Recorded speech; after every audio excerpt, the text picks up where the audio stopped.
Better Business Podcast. My name is Alexi and I'm your host. Today, I want to talk about sales process. And many of you may have been waiting for this and it's like, well, Alexi, you are doing sales and marketing coaching, but we haven't heard much on the sales side of things for you. Well, this is exactly what I want to talk about today. I always try to keep my podcast fairly short, straight to the point. I try to cover topics that aren't just about marketing, sales, business. I try to make them social. So if you got any feedback, if you got any thoughts or topics that you want me to cover, please comment below. Really let me know. And once again, if you're enjoying these podcasts, please make sure you subscribe. You hit that subscribe button on whichever platform you're on, whether you're listening on Spotify or you're watching me on YouTube. Yes, I've got a YouTube channel, by the way, and it actually works probably the best in terms of reaching people. Maybe some of you want to see me. I don't know. But anyway, let's get into it. So sales process. And I guess I want to be really quite specific. I find that a lot of businesses, and I specifically work with small businesses, they really get stuck in the whole sale side of things, the actual sale. So someone calls up, the business owner picks up the phone and they try to basically answer the inquiry and make a sale out of it. So let's say for a plumber, someone's got a leaking tap or a broken tap or something like that, or a pipe, and they want someone to resolve that. For some reason, even though most of the time people have got a problem happening right away, people aren't able to convert that. And I find that the conversion rates for most small businesses, they sort of vary between about, I'd say 20 and 60%. That's what I've seen. I find that if your conversion rate is below 30%, 1 in 3, you really need to do something about it. And if it's quite low, 20%, most of the time you'll be breaking even with the cost of marketing if you're paying for marketing, of course. Obviously, if you're comparing to things like referrals, which a lot of people for some reason like to compare to, it's not quite fair because the referrals result in jobs a lot more, given the fact that someone's already told, whole story behind what your business is doing, how good you are. So all that stuff goes in. So measuring apples with oranges isn't really quite fair. Getting referrals and leads coming through your website, they don't quite work the same way. Anyway, so with the sales process, whenever someone gets an inquiry, typically there's a reason why they call. So they found you, let's say in Google, or they saw you out on Facebook. And then from there would have been some message as to, what it is that you're actually promoting.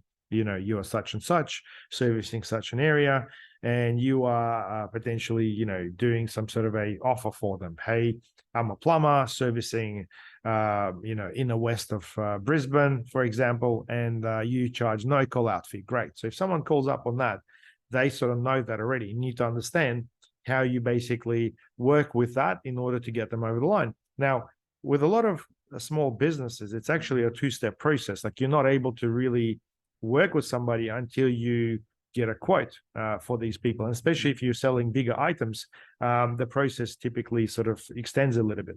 But before that, the whole part of the sales process is really all about qualifying. If the person who called you is the right customer for you, and if you are the right company to service them to start with. So I think before jumping in everything else, you need to have a look at that qualifying process. Hey, where are you located? What's the issue, and so on and so on. And then from there, you should be able to troubleshoot that to bring people to a point of the actual conversation so you can actually make a sale. If the person on the other line just wants you to give them a number, hey, how much do you charge? I just want to know how much you charge. Then the whole thing becomes, really bad. Like you have a very slim chance of winning work unless you're obviously the cheapest or have got some sort of a crazy upsell behind the whole thing as well. Selling on price, generally not a good idea, especially if you're in a service game. Products is a different game. Products and services may be something else. But overall, if you're in the service industry, make sure you've got a sales process. But anyway, if somebody calls up, I find that there is a concept called 3 C's that I like to apply to that conversation, which includes the qualifying, the connecting to people, and also getting the conversion done as well. But bear in mind, you have to understand how many steps are there before the actual purchase is done. If you are quoting for a big job, perhaps booking that initial quote at the premises of your client is the first step. And then from there, you'll be making the actual sale. Do not try to sort of jump the gun, because most of the time you will not know how complicated the job may be until you actually go there. And if you book that first, let's call it micro conversion of the actual quote or on-site quote, for example, then from there, you got a greater chance to do it. So if you're, for example, quoting for, kitchens or something, or floors, you can't just give someone a price, even if they provide square meterage and floor plans. Like you have to go there, see them. And that's a moment for you where you can actually connect and talk to them. So let's talk about this initial process. Somebody calls up, 3 C's. So the first C is all about connect with them. Yeah, it's all about connecting. So how do you connect with somebody? You have to make sure that you understand who they are. You understand that there's some common ground behind the things. What's the environment like? Are they sitting at home? Are they in the office? Like, and this is really what helps connecting. You often hear that people, talking about sports events or something that's going on in the world. It really allows people to connect and really make a better conversation. So once you're on the same page with a person, the whole conversation tends to go a little bit smoother as well. And, if people refer to something like, hey, I've seen you on Facebook. Oh, great. Okay. So you can make a conversation based around that and potentially, the message you put out there. And particularly if you're doing something that's fun or something that caught someone's eye, you could actually, talk about something like that. If you do advertising in line with other brands, like, or other events, for example, here in Brisbane, a lot of people are quite fanatical about the state of origin, following the Maroons. So if your advertising is in line with that and a person calls based on it, you can actually have a good chat to them about that. That's a great way to connect with somebody. Now, the second C is all about communicating. So it's about having a good conversation about the actual job. So what is it they actually need? Why do they need it? What are the actual pain points? And really what you want to do is you want to talk to these people and understand the real reason why they are reaching out. Sometimes it's fairly straightforward. Sometimes it's not. Like, I'll give you an example. Sometimes people inquire about home renovations where really the underlying problem is that they may be expecting a baby and they need more room in the house. So there's actually a timeline associated with the whole thing. And if you uncover that, you'll actually be able to structure your process quite differently. But if someone calls up and says, hey, we're after, a extension to our house and we want an extra room or something like that, could you come out and quote that? If you just go with that without uncovering all these other facts, the whole thing just doesn't connect very well. And there's not a lot of conversation that will appear afterwards as well. The second thing there is that once you have a pretty good conversation with someone on the phone, going to their house and quoting actually allows you to continue that conversation, which is where you really get to know the person quite well. And the final part is the actual conversion. So in the example of a plumber, or let's say the builder, if you're doing extensions and so on, it's really about booking that appointment. Okay, so when's a good time? Okay, so let's make it suitable and make sure you do this on the basis of win-win. You're not losing by arranging this at a time that doesn't suit you. You want to make sure that it works for both parties. And most importantly, you want to make sure you allow enough time to go in there and speak to the decision maker. Make sure that the decision maker is the person you're dealing with. And a lot of the time, the person making the inquiry may not be the decision maker. So having that conversion is really all about underlining those things. So there you go, 3 C's, which is all about connecting, having a conversation, and then converting that inquiry into either an appointment or a sale.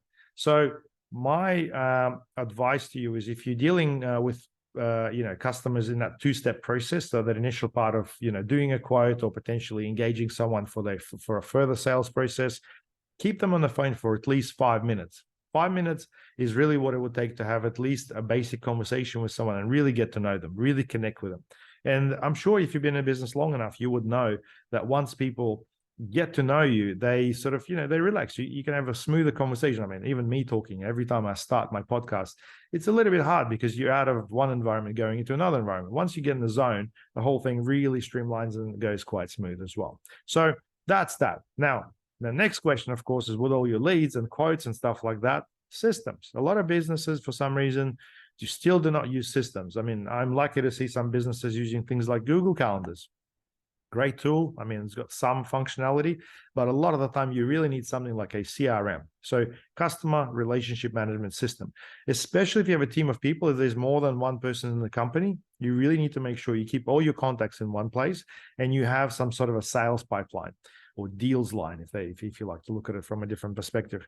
So the reason for that is, if you have all these opportunities that are coming in, someone called up, you enter their details, name, email, phone number, you then want to know what stage that they're at. And then you want to be able to have a snapshot. Okay, I've spoken to so many people, I've sent them proposals or I'll book them in. What's the next step? And this way you can look at the timeline and see that I've got this board, or I've got this funnel, if you like, where people have inquired. If they're right, they've been booked. If they're not, they've gone this way. And then from there, you could actually refine that through reports and make some decisions about, how things are going, how your conversion rates are going, how your marketing is going, and so on and so on. So it's more like a place that allows you to centralize things, assess things better, and then improve as well.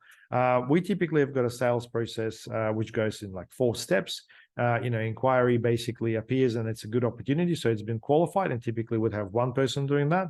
Then from there, they would book that with one of our sales consultants or myself for that matter. Once I speak to them, I would typically send them a proposal. And then from there, it's a follow-up and either a sale or they get lost. That's it. So, that's the life cycle of a lead in our funnel. You can make it more complicated. You can have other steps as well. You can have multiple follow-ups. And then the beauty is you can also have other systems sending out email follow-ups, SMS follow-ups, and so on and so on. Look, I recommend starting simple because a lot of people really get overwhelmed by all this advertising by companies like HubSpot and Monday. And look, they're great tools, don't get me wrong. However, I think it's just a bit too much for a company that's got nothing to start with. So if you want to start small, if you want to do something where it doesn't cost you an arm and a leg. Unfortunately, systems like HubSpot and Monday do charge a fair bit. You got to start with something small just to get your systems in place and just to understand the whole process side of things. I recommend a system called Capsule CRM as a good starting point. I think from memory, it's about $20 US a month or something along those lines.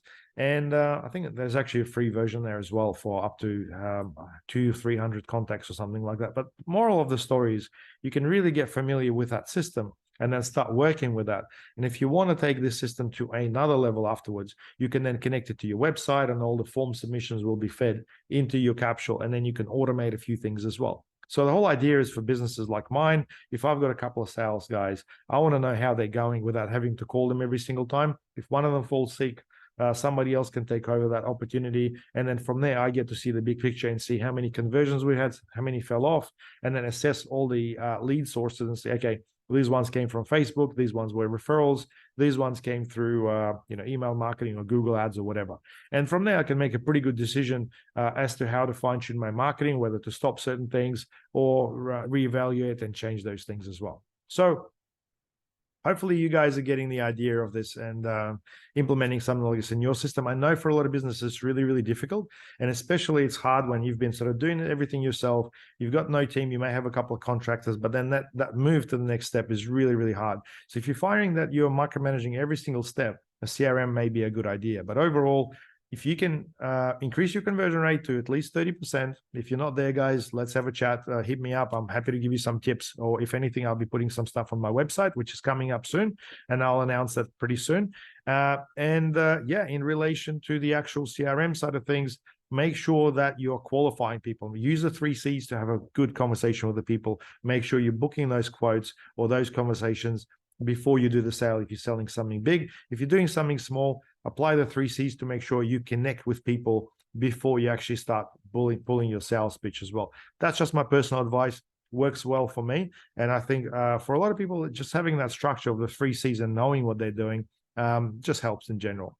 For those of you wondering, I am finishing my book called Better Business That Works, and that will soon be available on my website, which is also betterbusinessthatworks.com.